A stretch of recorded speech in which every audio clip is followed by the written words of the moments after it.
Hello hi అండి, అందరికీ నమస్కారం. My name is Ram. Welcome to my report YouTube channel. మీకు ఈ రోజు ఇమ్మడి రవి యొక్క విషయం గురించి పూర్తిగా ఫుల్ వీడియో చేద్దామని అనుకున్నానండి. అందుకే నేను వచ్చేసాను. ఇంకెందుకు ఆలస్యం, వీడియోలోకి వెళ్ళిపోదామా? అయితే ఈ ఐబొమ్మ రవి, ఇతని పేరు ఇమ్మడి రవి. ఇతను వైజాగ్ వాస్తవ్యుడు. ఇతనికి ఒక తండ్రి ఉన్నాడు, ఒక చెల్లు ఉంది. ఓకే, ఇతను ప్రేమించిన భార్య ఉంది. ఆ భార్యతో విడాకులు అయిపోయింది. ఇతని భార్యకి ఇతనికి మధ్య ఉన్న తగాదా పూరు, అంటే ఆడదానికి మగవాడికి ఉన్న తగాదా పూరుతోనే ఈ ఐబొమ్మ సైట్ పుట్టింది. ఈ ఐబొమ్మ సైట్ కాస్త ఈ రోజు ప్రపంచవ్యాప్తంగా ఓటీటీ ప్లాట్ఫామ్గా మారింది. ఓటీటీ ప్లాట్ఫామ్లో చాలా తెలుగు సినిమాలు రిలీజ్ అవుతున్నాయి. అది ఓటీటీగానే రిలీజ్ అయితే బాగుండు. తర్వాత తర్వాత ఈ సినిమా ఇండస్ట్రీలో ఉన్న కొంతమంది ప్రొడ్యూసర్స్ ఈ సైట్ మీద కొంచెం టార్గెట్ చేయడం వల్ల అది కాస్త అది రిలీజింగ్ సినిమాను కూడా DVD ప్రింట్లు పెట్టేసి పొజిషన్కి వెళ్ళిపోవాల్సి వచ్చింది. దాని మీద చాలా సీరియస్ ఇష్యూస్ జరుగుతూ పలు రకాలుగా కేసులు అయితే బుక్ అయినాయి. ఆ కేసులు బుక్ అవుతున్న సమయంలోనే అతను తన సైట్లో, అంటే ఇమ్మడి రవి తన సైట్లో ఈ కేసులకి వ్యతిరేకంగా, లేకపోతే ఈ పోలీసు వ్యవస్థకు వ్యతిరేకంగానో, లేకపోతే సినిమా ఇండస్ట్రీకి వ్యతిరేకంగానో కొన్ని పోస్టులు అయితే పెట్టడం జరిగింది. ఆ పోస్టుల్లో అతను సవాల్ విసురుతూ, నన్ను పట్టుకోగలిగిన దమ్ముందా, ఓకే నేను ఆడే టూల్స్ కూడా మీ దగ్గర ఉండవు, అంటే హ్యాకింగ్ టూల్స్ అంటూ ఆయన అయితే సవాల్స్ విసిరారు. ఆ సవాల్స్కి కొంచెం హైదరాబాద్ పోలీస్ వ్యవస్థ అయితే సీరియస్గా తీసుకుంది. సీరియస్గా తీసుకోవడమే కాదు, ఆ బగ్స్ని హ్యాక్ చేయడం కూడా చేయడం జరిగింది. అందులో వాళ్ళకి చిన్న చిన్నగా లూప్ హోల్స్ దొరికినాయి. ఆ లూప్ హోల్స్ కాస్త ఓ 4 నెలల క్రితం అనుకుంటా అత్తాపూర్లో ఒక సింగిల్ సినిమా అనే సినిమాని ఎవడో ప్రింట్ తీస్తున్న సమయంలో ఓ 45 మెంబర్స్ అతను దొరికాడు. ఆ దొరికిన కాస్త వాడిని పట్టుకుని మొత్తం ఆరా తీస్తే ఆ కూపి తమిళ ఎంఈకి వెళ్ళింది. తమిళ ఎంఈ నుంచి మూవీ రూల్స్ నుంచి అది క్రిప్టో కరెన్సీలో ఎలా దీన్ని డిస్ట్రిబ్యూట్ అవుతుంది, ఆ క్రిప్టో కరెన్సీ ఎంత పూణేలో జరుగుతుందని, ఆ పూణేలో ఉన్న క్రిప్టో కరెన్సీని పట్టుకోవడానికి వెళ్తే అక్కడి నుంచి ఫ్రాన్స్కి వెళ్ళింది. ఫ్రాన్స్ నుంచి కరేబియన్ దీవుల గడికి వెళ్ళింది. అక్కడ ఈ వ్యక్తి ఇదంతా ఆర్గనైజింగ్ చేస్తున్నాడు. అతని పేరే ఇమ్మడి రవి అని తెలిసింది. ఇదంతా ఒక పెద్ద స్టోరీ, మహాభారతం. తెలిసిన తర్వాత అతను ఎలా ట్రాప్ చేసి పట్టుకోవాలనుకుంటున్న సమయంలో అతని ఫ్యామిలీ డీటెయిల్స్ అన్ని తీసుకుంటే అక్కడ చిన్న అతని వీక్నెస్, లేకపోతే లూప్ హోల్ అయితే బయటపడింది. ఆ లూప్ హోల్ ఏంటంటే అతను తన భార్యతో విడిపోయాడు. ఆ భార్యతో విడిపోయినప్పుడు అతనికి ఆస్తి గొడవలు ఏదో ఉన్నాయి. అతను ఖచ్చితంగా ఇండియా వస్తాడు. ఇండియా వచ్చినప్పుడు అతని భార్య ఇన్ఫర్మేషన్ ఇస్తే పట్టుకోవచ్చు. ఇది హైదరాబాద్ పోలీస్ వ్యవస్థకి ఉన్న ఒకే ఒక టూల్, అంటే అవకాశం. ఆ అవకాశం ద్వారానే అతను పట్టుకున్నారు. అతను పోలీసులు అరెస్ట్ చేసి ఇంట్రాగేషన్ స్టార్ట్ చేసిన రెండో రోజే కోర్టుకి సబ్మిట్ చేయడం జరిగింది. తర్వాత కోర్టు 15 రోజులు రిమైండ్ విధిస్తే దాంట్లో 5 days 7 days కస్టడీకి అడిగారు. ఆ కస్టడీకి ఇచ్చిన తర్వాత ఇక్కడ ఒక్కసారిగా ఇదంతా మారిపోయి సిపి సజ్జనార్ గారు సవాల్స్ మేము ప్రతిఘటించేలాగా, నేను వచ్చిన తర్వాత సిపి సజ్జనార్ గారు నేను మళ్ళీ సిపిగా బాధ్యత తీసుకున్న తర్వాత ఐబొమ్మ అటువంటి పెద్ద పెద్ద సైట్స్ని మేము బ్లాక్ చేయగలిగాం. ఓకే, హైదరాబాద్ పోలీసు వ్యవస్థకి సత్తా చూపాం అన్న విధంగా ఆయన అయితే ప్రెస్ మీట్ పెట్టడం జరిగింది. ఆ ప్రెస్ మీట్లో కాస్త సినిమా ఇండస్ట్రీకి సంబంధించిన పెద్ద మనుషులతో ఆయన కూర్చుని ఇలా ప్రెస్ మీట్ పెడితే ఆ పెద్ద మనుషులు కూడా మాట్లాడారు. అందులో చిరంజీవి గారు, రాజమౌళి గారు లాంటి పెద్ద పెద్ద దిగ్గజాలు, నాగార్జున గారు, దిల్రాజు గారు లాంటి పెద్ద పెద్ద ప్రొడ్యూసర్లు కూడా ఉన్నారు. ఆ ఉండటం కాస్త అది ఏమైందంటే ఇదంతా కూడా ఇప్పుడు సోషల్ మీడియా ట్రెండ్ నడుస్తుంది కదా. సోషల్ మీడియా కూడా ఒక చెప్పాలంటే ఆ బిగ్ బాస్ లాగే ఎప్పటికప్పుడు ఆతృతగా చూసే ఒక వింతైన ఛానల్లా మారిపోయింది. అందులో జనం మాట్లాడుకోవడం మొదలు పెట్టిన కాంచి ఈ సబ్జెక్ట్ ఇక్కడ దాకా వచ్చింది. అంటే ఏంటంటే జనం ఐబొమ్మ రవికి సపోర్ట్ చేస్తూ యావత్ సినిమా ఇండస్ట్రీనే కాదు, పెద్ద బడాబాబులు ఎవరైతే ఉంటారో వాళ్ళ కొమ్ము కాస్తున్న పోలీస్ ఆఫీసర్స్ ఎవరైతే ఉంటారో వాళ్ళని మళ్ళీ ట్రోల్ చేస్తూ వాళ్ళ యొక్క వ్యక్తిగత విషయాలు మళ్ళీ బయటికి తీస్తూ, ఆ రోజు ఆడు ఎలా చేయలేదా, ఈ రోజు ఈడు ఎలా చేయలేదా, ఒక పొలిటీషియన్ కరెక్టా, ఒక పోలీస్ ఆఫీసర్ కరెక్టా, ఒక సినిమా ఇండస్ట్రీలో ఉన్న హీరో కరెక్టా అంటూ ట్రోల్ చేయడం మొదలుపెట్టారు. దీంతో ఏమైపోయింది అంటే ఐబొమ్మ రవికి మద్దతు పెరగడమే కదా, ఐబొమ్మ రవిని హీరోని చేయడం కూడా జరిగిపోయింది. ఇప్పుడు దీని మీద ఎవరు ఎలా స్పందిస్తారా అనేది పక్కన పెడితే సినిమా ఇండస్ట్రీలోనే చాలా మంది వ్యతిరేకత చూపించారు. నాకు తెలిసి సి కళ్యాణ్ గారు ఒక వీడియో చేశారు. ఆ వీడియో ఎవరికి న్యూస్ ప్రజెంటర్కి ఒక బయట తీస్తున్నప్పుడు ఐబొమ్మ రవి లాంటి వ్యక్తుల్ని ఎన్కౌంటర్ చేసి చంపారు పోలీసులు. ఎందుకంటే మా యొక్క టాలెంట్ ని వాడు చంపేస్తున్నాడు, ఎందుకంటే మేము ప్రొడ్యూసర్స్ గా ఉండి మా యొక్క బిజినెస్ ని వాడు కిల్ చేశాడు కాబట్టి వాడిని చంపేయండి అనేసి ఆయన మాటలని ఈరోజు అదే ఇండస్ట్రీలో ఉన్న చాలా మంది పెద్దలు, నాకు తెలిసి హీరో వెంకట్ గారు, అంటే మీరు ఆనందం సినిమా చూస్తుంటారు, ఆయన హీరో వెంకట్ గారు కానీ, లైక్ మన నరసింహ అంటే ఆయన జాతిరత్నాల్లో లాయర్గా చేసిన ఫేమ్, అది ముందు నుంచి ఉన్నారు, చాలా పెద్ద యాక్టర్ ఆయన కానీ, ఇలా చాలా మంది పోల్చుకుంటూ పోతే ఇంకా వస్తున్నారు అందరూ బయటకు వచ్చి. సి కళ్యాణ్ గారికే కాదు, ఈ రోజు సినిమా ఇండస్ట్రీకి వ్యతిరేకంగా మాట్లాడుతున్నారు. అందులో ఈ చిన్న సినిమా ప్రొడ్యూసర్స్ ఎవరైతే ఉన్నారో ఆ సంఘం కూడా బయటకు వచ్చి కనీసం ఐబొమ్మ రవి చేసింది తప్పు ఉప్పు అని కూడా మాట్లాడతారు. ఓ 4-5 సినిమా ఇండస్ట్రీకి సంబంధించిన సంబంధించిన ప్రొడ్యూసర్స్ ఎవరైతే ఉన్నారో వాళ్ళు వచ్చేదో ఒక ఆవేదన వ్యక్తపరుచుకుంటే అది తప్పు అనేసి వీళ్ళందరూ మాట్లాడుతున్నారంటే ఇండస్ట్రీలో ఎటువంటి ఇబ్బందికరమైన వాతావరణం ఉందో అదంతా బయటపడిపోతున్నట్టే. ఇవాళ చిరంజీవి గారు రావాల్సిన అవసరం లేదు అని చాలా మంది చిరంజీవి గారిని అయితే ట్రోల్ చేస్తున్నారు. రాజమౌళి గారు ఏమో గొప్పడా, నిన్న మొన్న దేవుడిని దూషించాడు, అతను దేవుడి మీద సినిమాలు తీస్తూ దేవుడి మీద బోలంత సంపాదించే అని సాక్షాత్తు ఆయనకి వాళ్ళ నాన్నగారికి బీజేపీ టికెట్ రాజ్యసభ సీట్ ఇచ్చింది.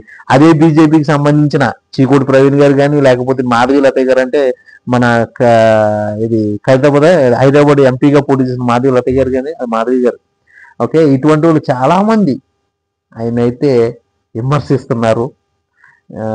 ఇలా పోల్చుకుంటూ పోతే మీరు బయటకు వచ్చి ప్రెస్ మీట్ ముందు ఏదో సినిమా ఇండస్ట్రీని ఉద్ధరించేయడం ఎంతవరకు సమంజసం, మీరు ఉద్ధరించేశారా అని మాట్లాడి జనం లేకపోలేదు. మరి దీనికి ఏ విధంగా స్పందిస్తారో చూడాలి. ఇక చూస్తూ పోతే ఇప్పుడు జనం యొక్క నాడు ఏ విధంగా ఉందంటే, రేపు వచ్చి సినిమాలను కూడా ఏ రేంజ్ లో బాయ్కాట్ చేయాలో, అంటే తెలుగు ఇండస్ట్రీ ఓ రేంజ్ లో ఎక్కడికో వెళ్తుంది అనుకుంటే ఇప్పుడున్న సినిమా ఇండస్ట్రీని ఏ రేంజ్ బాయ్కాట్ చేయాలి. అదే రకంగా ప్రెస్ మీట్ కూడా, ఎక్కడైనా ప్రెస్ మీట్లు జరుగుతుంటే ప్రెస్ లో ఉండే సోషల్ మీడియా యాక్టివిటీస్ ఎవరైతే ఉన్నారో వాళ్ళు మైకులు పెట్టి మరీ అడిగి పొజిషన్కి వచ్చేస్తారు. ఇప్పుడు నాకు తెలిసి అఖండ 2 సినిమా రిలీజ్ లో ఉంది, బైకర్ ఏదో సినిమా రిలీజ్ లో ఉంది, అలాగే తెలుగు సినిమాలు నెక్స్ట్ మంత్ నుంచి సంక్రాంతి వరకు బేబచ్చన్ పెద్ద సినిమాలు రిలీజ్ లో ఉన్నాయి. రాజాసాబు, మన శంకర్ వరప్రసాద్ గారు, ఇటువంటి సినిమాలు. రేపు పొద్దున వీళ్ళు ఈవెంట్లు చేసుకోవాలంటే పరిస్థితి ఎలా ఉందంటే, మైకులు పెట్టి ఐబొమ్మరావుని అరెస్ట్ చేయడం మీరు తప్పు అంటున్నారు, మీ యొక్క డిస్ట్రిబ్యూషన్ లెవెల్స్, మీ యొక్క ప్రొడక్షన్ లెవెల్స్ ఎంత వరస్ట్గా ఉన్నాయి, మీ సినిమాలని హిట్ అనేసి మాట్లాడే పొజిషన్కి కిందకి పడిపోయింది ఈ రోజు సినిమా ఇండస్ట్రీ. దీని మీద ఏమైనా పెద్దలు స్పందించి ఇమ్మీడియట్లుగా మా యొక్క ఆలోచన రీతి కాదు, మేము ఐబొమ్మ రవికి వ్యతిరేకం కాదు, మా యొక్క బిజినెస్ కి వ్యతిరేకంగా వెళ్ళడం వల్ల మేము అలా మాట్లాడేమని ఏమైనా స్పందిస్తారా, లేకపోతే మరి ఈ ట్రోల్స్ గురై సినిమాని ఫ్లాప్ చేసుకుని పొజిషన్కి వెళ్ళిపోతారా? ఎందుకంటే మీరు సినిమాని ఫ్లాప్ చేసుకుని పొజిషన్కి వెళ్ళిపోతే మీరు ఏదైతే ఒక మంచి విషయానికి కొమ్ముగా వేయాలనుకున్నారో ఆ మంచి విషయం చెడ్డ విషయం అయింది. ఎందుకంటే మీరు ఈ రోజు ఐబొమ్మ రవిని రాబిన్ హుడ్ అంటే రాబిన్ హుడ్ కాస్త ఈ రోజు పుష్ప లేదా, లేకపోతే లక్కీ భాస్కర్ లేదా, అంతకు మించి మన చిరంజీవి గారు నటించిన ఖైదీ నెంబర్ 150 అందులో కూడా కత్తి విలనే కదా. అలా చూసుకుంటే పోతే ఇవన్నీ కాదా అనేసి జనం ప్రశ్నించి రేంజ్కి వచ్చేసింది. ప్రశ్నించడమే కాదు, చాలా గట్టిగా ట్రోల్ చేస్తున్నారు. నాకు తెలిసి మీరు అన్ని ట్రోల్స్ చూస్తూ ఉంటారు, నేను ప్రత్యేకంగా మళ్ళీ స్క్రీన్స్ వేసి చూపించవలసిన అవసరం లేదు. అది అంత దిగజారిపోయింది. సివి నరసింహరావు గారు ఒక మాట మాట్లాడుతూ చిల్లర కళ్యాణ్ మాటలని మా ఇండస్ట్రీ తరపు నుంచి మాట్లాడుతున్నట్టుగా అంటే నేను ఒప్పుకోను అనేసి ఆయన అయితే స్పందిస్తూ ఒక మీడియాకి ఇంటర్వ్యూ ఇస్తూ, అసలు ఇంటర్వెల్లో ఆ పాప్కార్న్ రేట్లు ఏంటండి, అసలు సినిమా టికెట్ రేట్ ఏంటి, ఓకే, ఈ పాప్కార్న్ రేట్ ఏంటి, సమోసా రేట్ ఏంటి, కూల్ డ్రింక్ రేట్ ఏంటి, సినిమా టికెట్ 150-200 ఉంటే ఈ పాప్కార్న్ రేట్లు 1000 రూపాయలకి వెళ్ళిపోతున్నాయా? అసలు సామాన్య ప్రేక్షకుడు సినిమాకి వచ్చి చూసి పరిస్థితి ఉందా అని మాట్లాడుతున్నారు. నిజమే, దాని కూడా చాలా మంది జనం ట్రోల్స్ ఏం మాట్లాడారో అది మాత్రమే చెప్తున్నాను నేను. ఆ ట్రోల్స్ ఏం మాట్లాడారంటే, ఇదివరకు కుర్చీ నేల బెంచి అనేది ఉండి ఏంటంటే మీరు ఏబీసీ అనే సెంటర్స్ కింద విడదీసి, లేకపోతే ఏబీసీ క్లాసుల కింద విడదీసి ఒక సాధారణ ఒక మధ్యతరగతి వాడికి, లేబర్కి, లేకపోతే ఉన్నవాడికి మధ్య వ్యత్యాసంతో సినిమా చూపించేవారు. అది కాస్త పోయి ఈ రోజు మల్టీప్లెక్స్ అని చెప్పి సింగిల్స్ కూడా మల్టీప్లెక్స్ తీసుకెళ్ళిపోయి అన్ని టికెట్ రేట్లు అంటూ ఒకటే పెట్టేసి, ఒక సామాన్యుడికి అదే టికెట్ రేటు, ఒక ఉన్నవాడికి అదే టికెట్ రేటు, మంచి వస్తుడికి అదే టికెట్ రేటు పెట్టేశారు. కాబట్టి ఆ టికెట్లను అందరూ చూడాలి. కాబట్టి వాళ్ళు చూసే సామర్థ్యం ఉందా అనేది మీరు ఆలోచించుకోవట్లేదు. ఎందుకంటే ఇది ఈ రోజు మొదలైంది కదా, ఇది డిస్ట్రిబ్యూటర్ ఎగ్జిబ్యూటర్ లెవెల్లో మొదలైంది. అది కూడా ఈ రియల్ చేపల చెరువులు పట్టించినట్టు అది ఎలా ఉంటుందంటే, చేపల చెరువులు రియల్ చెరువులు 3 నెలల పంట అంతా కలిపి ఒక రోజు పట్టేసి ఆ రోజు చేతులు వేసుకుని ఎంత వచ్చిందో అంత తీసుకుని వెళ్ళిపోతారు. అలాగే సినిమా ఇండస్ట్రీ కోసం కాస్త 100 రోజులు రికార్డు ఏదో ఉంటుంది చూసారు, అదంతా తీసేసి ఒక్కరోజు రికార్డు తీసుకొచ్చేసి 1 డేలో అది ఎంత అమ్మితే ఎంత లాగేసుకుని వెళ్ళిపోయే పొజిషన్కి తీసుకొచ్చేసిన సినిమా ఇండస్ట్రీ ప్రొడ్యూసర్స్, దీనివల్ల ఇదంతా జరుగుతుందని సివి నరసింహరావు గారి యొక్క మాటల్లో భావోద్వేగం అర్థమవుతుంది. కానీ సివి నరసింహరావు గారికి నా నుంచి ఒక విన్నపం అండి. మీకు తెలుసో తెలియదో, మీరు లాయర్ కూడా, మీకు ఒక విషయం చెప్తున్నాను. 2018లో విజయ్ గోపాల్ అని ఒక సోషల్ యాక్టివిస్ట్, ఇతనైతే కేసు వేసి గెలిచాడు. సినిమా థియేటర్లో కానీ, మల్టీప్లెక్స్లో కానీ, లేకపోతే తదితర షాపింగ్ మాల్స్లో కానీ పార్కింగ్ ఫీజు తీసుకోకూడదు, అలాగే థియేటర్లో ఎంఆర్పి రేట్లు అమ్మాలి.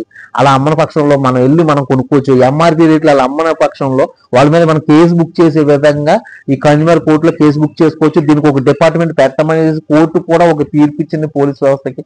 కానీ ఆ జీవో ఏమైంది, ఆ జీవోలు ఏమైనాయో నాకు అర్థం కావట్లేదు. ఆ రూల్స్ ఎందుకు పాటించట్లేదు నాకు అర్థం కావట్లేదు.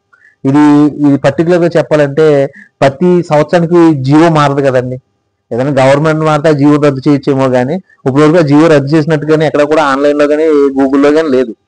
అటువంటిది ఆ జీవో ఏమైంది, దాని మీద మీరు సీరియస్ గా ఫోకస్ చేయండి సివి నరసింహరావు గారు.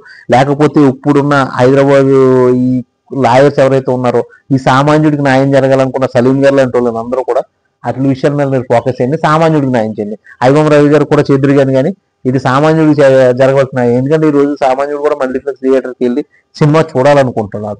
చూడాలనుకున్నప్పుడు ఆడికి కూడా న్యాయం జరగాలంటే ఆ జీవో ముందు ఉండాలి. ఆ జీవో యొక్క డీటెయిల్స్ ప్రతి థియేటర్లో కూడా అంటించి ఉండాలి. లేదు కదండి. ఇలా చెప్పుకుంటూ పోతే సమస్య ఈ రోజులో లేదండి.